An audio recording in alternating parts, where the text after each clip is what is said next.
말씀의 제목으로 함께 말씀 나누려고 합니다. 영화나 드라마에서 가장 중요한 사람이 누구죠?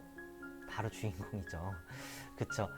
엑스트라는요, 스치기만 해도 다 죽어나갑니다. 그런데 주인공은요, 죽지를 않아요. 그렇죠? 활을 맞고 총을 맞고 막 수집대를 맞아도 죽지를 않습니다. 이게 바로 주인공이죠. 오늘 말씀에도요, 한 주인공이 나옵니다. 어떤 주인공이 나오냐면요, 한 남자가 나오는데요.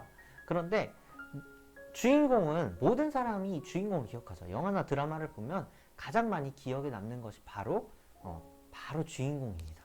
그런데 오늘 말씀에는 이상하게도 이 주인공을 기억하지 않았다고 해요. 왜 그랬을까요? 이 남자가 어떤 사람이었기 때문에 그랬을까? 한번 말씀을 먼저 좀 읽어보도록 하겠습니다. 주민이 많지 아니한 작은 성읍이 있었는데 한 번은 힘센 왕이 그 성읍을 공격하였다. 그는 성읍을 에워싸고 성벽을 무너뜨릴 준비를 하였다. 그때 그 성 안에는 한 남자가 살고 있었는데 그는 가난하긴 하지만 지혜로운 사람이므로 그의 지혜로 그 성을 구하였다. 그러나 어느 누구도 그 가난한 사람을 오래 기억하지 않았다. 한 성이 위기에 처했습니다. 한 힘센 왕이 군대를 데리고 왔어요. 그래서 성을 둘러싸고 공격을 하기 시작한 것이죠. 이때 이 지혜로운 사람이 나섭니다. 그래서 주인공이죠, 바로. 근데 이 지혜로운 사람이 어떤 지혜로 이 성을 구했는지는 성경에 나오지는 않습니다. 참 궁금한데요. 한번 상상해 보도록 하고요. 어쨌든 이 주인공이 이 성을 구했는데 큰 공을 세웠죠. 그런데 성경에 이렇게 기록되어 있어요. 마지막에 보면 어느 누구도 그 가난한 사람을 오래 기억하지 않았다 라고 기록되어 있습니다. 이 기억하지 않았다라는 말은 아마도 이 사람이 큰 공을 세웠음에도 불구하고 어떤 감사하는 말이나 보상이나 이런 것들이 따르지 않았다는 것 같아요. 여러분도 혹시 그런 경험이 있으신가요?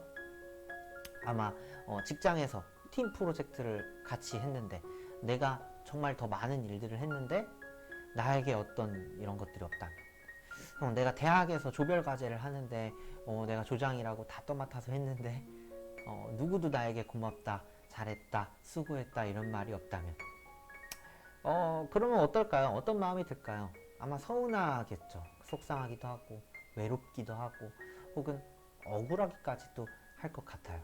내가 이런 대접받으면서 이렇게까지 이걸 해야 되나? 하는 생각까지도 들 때가 있을 것 같습니다. 이 지혜로운 사람이 이런 대접을 받은 이유는 무엇이었을까요? 바로 성경에는 가난하기 때문이라고 기록되어 있습니다. 아무리 지혜롭더라도 가난하고 신분이 낮은 이 사람이 무시당했던 것이죠. 16절부터 함께 또 읽어보도록 하겠습니다. 나는 늘 지혜가 무기보다 낫다고 말해왔지만 가난한 사람의 지혜가 멸시받는 것을 보았다. 아무도 가난한 사람의 말에 더 이상 귀를 기울이지 않았다. 어리석은 통치자의 고함치는 명령보다는 차라리 지혜로운 사람의 조용한 말을 듣는 것이 더 낫다. 지혜가 멸시받는 것을 보았다라고 기록되어 있습니다. 이 전도자는요, 이렇게 가난하지만 지혜로웠던 사람이 무시당했던 이런 상황을 보았던 것이죠. 그리고는 아마 전도서에 이렇게 기록하지 않았을까요? 헛되고 헛되니 모든 것이 헛되다. 그런 것을 느끼지 않았을까 생각해 봅니다. 시간이 흐르고 흘러도 지금도 이런 가난함, 이런 것이 쉽게 말해서 외모라고 할 수 있겠죠. 외모를 보고 판단하는 이런 문화들, 이런 세상의 시선들이 바뀌었을까요? 바뀌지 않았죠. 예수님 시대 때도 동일했습니다. 그래서 예수님이 그렇게 멸시당하고 무시당했던 것 같아요. 예수님은요, 가난한 모습으로 다니셨습니다. 예수님 또한 무시당하셨습니다. 가난한 모습으로 다닌 것 뿐만이 아니라 제자들과 같이 가난하고 소외되고 그 당시에 무시당했던 이들을 오히려 찾아가셨어요. 그래서 그들과 함께 하셨죠. 그래서 그 당시에 이제 지도자들, 대제사장들, 바리새인들은요, 예수님 무시하는 것 뿐만 아니라 미워하고 죽이려고까지 했던 것이죠. 18절 함께 읽어보겠습니다. 지혜가 전쟁 무기보다 더 낫지만 죄인 하나가 많은 선한 것을 망칠 수 있다. 죄인 하나, 성경에는 어리석은 한 명, 즉 죄인 한 명, 이 죄를 저지름으로 인해서 많은 사람들에게 악영향을 끼친 그런 사례들이 종종 나옵니다. 가장 뭐 대표적인 거 아담과 하와를 들 수 있겠죠. 아담과 하와. 아담과 하와의 범죄로 인해서 인류가, 세상의 인류가 하나님과 멀어지게 되는 결과를 가져오게 되죠. 그런데 반대로요. 반대로 한 명의 주인공, 한 명의 지혜로운 사람, 이 한 명의 주인공, 한 명의 지혜로운 사람이 많은 선한 것을 가져올 수 있다고 이야기합니다. 한 명의 지혜로운 사람 누가 있었죠? 예수 그리스도께서 계셨죠.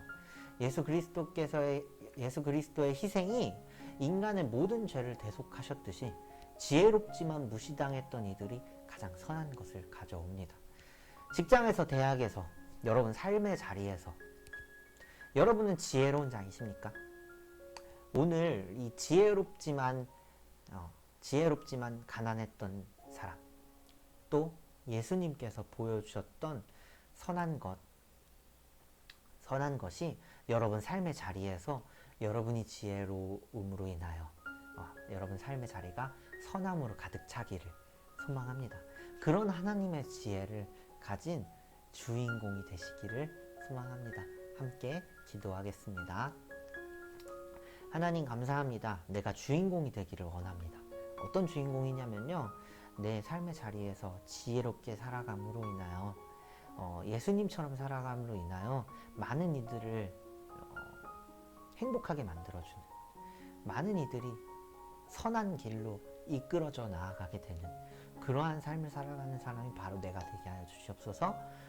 오늘 지혜로웠던, 이름 없었던, 가난했던 그 한 사람처럼 내가 이름도 빛도 없이 그렇게 묵묵히 섬기고 헌신할 수 있는 나의 모습이 될 수 있도록 주님 인도하여 주시옵소서. 감사드립니다. 예수님의 이름으로 기도했습니다. 하늘에 계신 우리 아버지여, 이름이 거룩히 여김을 받으시오며 나라의 마옵시며 뜻이 하늘에서 이룬 것 같이 땅에서도 이루어지이다. 오늘날 우리에게 일용할 양식을 주옵시고 우리가 우리에게 죄 지은 자를 사하여 준 것 같이 우리의 죄를 사하여 주옵시고 우리를 시험에 들게 하지 마옵시며 다만 악에서 구하옵소서. 대개 나라와 권세와 영광이 아버지께 영원히 있사옵나이다. 아멘.